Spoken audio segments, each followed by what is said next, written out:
గత కొద్ది రోజులుగా ఒక తప్పుడు కేసు సృష్టించడానికి సిట్ అధికారులు తాపత్రయపడుతున్నారు. గత 12 నెలలుగా కొన్ని వందల మందిని విచారించినా ఎక్కడా లేని చెవిరెడ్డి పేరు ఏదో ఒక రకంగా లిక్కర్ కేసులో ఇరికించాలని, అరెస్టు చేయాలని అనుకుంటున్నారు. అందుకోసం అనేక మంది అమాయకులను తీసుకెళ్లి రహస్య ప్రదేశంలో పెట్టి వారికి నరకం చూపిస్తున్నారు. వారు కోరిన స్టేట్మెంట్లు ఇవ్వాలని వారిని హింసిస్తున్నారు. డిఐజీ ఘట్టమనేని శ్రీనివాస్ స్క్రిప్ట్ ప్రకారమే అంతా జరుగుతుందని అన్నారు. వీళ్ళు ఎంతగా హింసించినా రేపు న్యాయమూర్తి ముందు బాధితులంతా వాస్తవాలు చెబుతారని వైఎస్ఆర్సీపీ ప్రధాన కార్యదర్శి చెవిరెడ్డి భాస్కర్ రెడ్డి అన్నారు. గత కొన్ని రోజులుగా ఒక తప్పుడు కేసు సృష్టించడానికి, ఒక వ్యక్తిని అరెస్టు చేయడానికి, ఇబ్బంది పెట్టడానికి సిట్ అధికారులు, కొందరు పోలీసు అధికారులు పడుతున్న తపన తాపత్రయం నిజంగా కూడా బాధాకరం.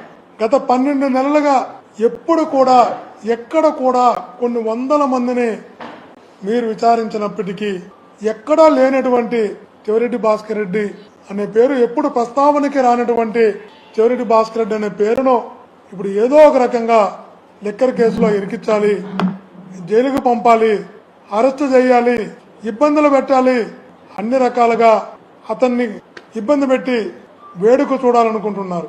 అందుకోసం అనేక మంది అమాయకులను అనేక రోజులుగా తీసుకెళ్లి ఇబ్బంది పెడుతున్నారు. అందులో భాగంగా మొన్న గిరి అనే కానిస్టేబుల్ని తీసుకెళ్లి 5 రోజులు ఇబ్బంది పెట్టారు. ఆ తర్వాత వెంకటేశ్వర నాయుడు అనే అతన్ని వైపుని ఒక చిన్న బెడ్తో పాటు తీసుకెళ్లి 3 రోజులు ఇబ్బంది పెట్టారు. ఇప్పుడు బాలాజీ అని, బాలాజీతో పాటు మరికొంతమందిని తీసుకెళ్లి గత ఆదివారం నుంచి నానా ఇబ్బందులు పెడుతున్నారంట, నరకం చూపిస్తున్నారంట. కాళ్ళు చేతులు కట్టేసి వాళ్ళకి నరకం ఎట్టుందో చూపిస్తున్నారు. కారణం ఒకటే, వాళ్ళు అడిగేది ఒకటే, మీరు సంతకాలు పెట్టాలి, భాస్కర్ రెడ్డికి సంబంధం ఉంది, మీరు మేము చెప్పినటువంటి స్క్రిప్ట్ ని వీడియో చేయాలి అని ఒక రహస్య ప్రదేశంలో పెట్టి, సిట్లో కూడా కాదు, గత 3 రోజులుగా ఆదివారం నుంచి ఈరోజు మంగళవారం ఒక రహస్య ప్రదేశంలో పెట్టి వాళ్ళకి నరకం చూపిస్తున్నారు. మీరు ఏం సాధించబోతారో అర్థం కావడం లేదు, మీరు ఏం సాధించాలనుకుంటున్నారో అర్థం కావడం లేదు. అరెస్టు చేయాలనుకుంటే అరెస్టు కావడానికి సిద్ధంగా ఉన్నామని చెప్పాం. మీరు శిక్షించాలనుకుంటే శిక్షలు ఎదుర్కోవడానికి, అన్యాయంగా మీరు ఏ శిక్ష విధించాలనుకున్నా దాన్ని ఎదుర్కోవడానికి సిద్ధంగా ఉన్నామని చెప్పాం.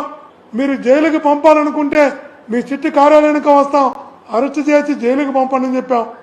కానీ చిన్న చిన్న ప్రాణాలను చంపేయద్దంటున్నాం, చిన్న ప్రాణాలకు నరకం చూపించద్దంటున్నాం, చిన్న ప్రాణాలు జీవితం అంటే భయపెట్టేలా చేయొద్దంటున్నాం. మీకు తెలుసు, మీ మనస్సాక్షికి తెలుసు ఇందులో ఏ కేసు లేదు, ఏ తప్పు లేదు అని తెలిసినా కూడా తప్పుడు కేసులు పెట్టడానికి, తప్పుడు సాక్ష్యాలు సృష్టించడానికి మీరు పడుతున్నటువంటి కష్టం, శ్రమ, తపన చూస్తుంటే నిజంగా కూడా అనిపిస్తోంది ఒక వ్యవస్థ ఈ స్థాయికి వెళ్ళిపోతుందా అని. కొన్ని పేర్లు రాసుకున్నారంట. ఏ అనే పేరు కసిరెడ్డి రాజు పేరు చెప్పాలి, బి అనే పేరు ఈ పేరు చెప్పాలి, సి అనే పేరు ఈ పేరు చెప్పాలి. అంటే మీరు ఒక పేర్లు పెట్టుకొని నాతో కూడా ఉన్న వాళ్ళు ఎవరైతే ఉన్నారో వీళ్ళందరికీ ముందుగానే ఒక లిస్టు ప్రిపేర్ చేసుకున్నారంట, ఒక సీట్ రెడీ చేసుకున్నారంట. ఆ సీట్లో ఒక పేరు గిరి అనే కానిస్టేబుల్ ఈ పేరు చెప్పాలి, మదర్ అనే కానిస్టేబుల్ ఈ పేరు చెప్పాలి, బాలాజీ అనే అతను ఈ పేరు చెప్పాలి, నవీన్ అనే అతను ఈ పేరు చెప్పాలి.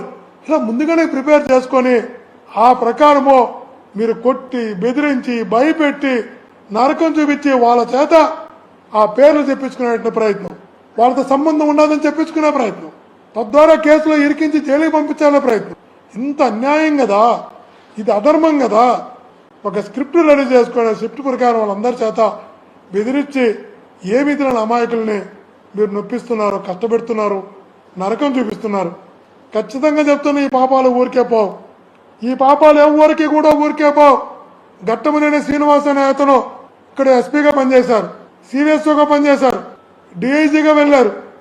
వాళ్ళు చెప్తున్న సిట్ అధికారుల ద్వారా మనకు తెలుస్తున్న విషయం ఒకటే ఒకటి, స్క్రిప్ట్ మొత్తం ఆయనే పంపిస్తున్నాడు, స్క్రిప్ట్ మొత్తం శ్రీనివాస్ గారే రాస్తున్నారు, స్క్రిప్ట్ క్వశ్చన్లు మొత్తం ఆయనే చేస్తున్నారు, ఎవరి పేరుతో చెప్పాలనేది తనే ఇస్తున్నాడు. మీరు తీసుకునే ఏ నిర్ణయం అయినా కూడా, మీరు ఎంతమందిని ఇబ్బంది పెట్టాలనుకున్నా, ఎంతమందిని కష్టపెట్టాలనుకున్నా, ఎంతమందిని నొప్పించి, కొట్టి, బెదిరించి, నరకం చూపించి, సాక్ష్యాలు సృష్టించి జైలుకు పంపాలనుకున్నా కూడా వాళ్ళు సిద్ధంగా ఉన్నారు. మేము సిద్ధంగా ఉన్నాం. దేవుడు ఉన్నాడు మా వెనకాల, దేవుడు ఖచ్చితంగా మా వెనకాల ఉంటాడు. ఖచ్చితంగా చెప్తున్నాం, ఈ పాపాలు ఊరికే పోవని కూడా చెప్తున్నాం. ఎదుర్కొంటాం, ఖచ్చితంగా ఎదుర్కొంటాం. కానీ భవిష్యత్తులో చరిత్ర ఎప్పుడు ఇది మర్చిపోదు శ్రీనివాస్ గారు, గుర్తించుకోని కూడా మీ ద్వారా తెలియజేస్తున్నాం. ఎవరితో కూడా ఉన్నారు, 2 జర్నలిస్టులు ఉన్నారు. ఆంధ్రజ్యోతిలో విక్రమన్ ఉన్నాడు, అతను తీసుకెళ్తున్నాం. ప్రకాశం ఉన్నాడు, ఇంతకుముందు ఆంధ్రప్రభలో ఉన్నారు, ఇప్పుడు ఒకప్పుడు సాక్షిలో ఉన్నాడు, అతను తీసుకెళ్తున్నాం. అతని తర్వాత గవర్నమెంట్ ఎంప్లాయీస్ని తీసుకెళ్తున్నాం. ఏందో అర్థం కానల్లా.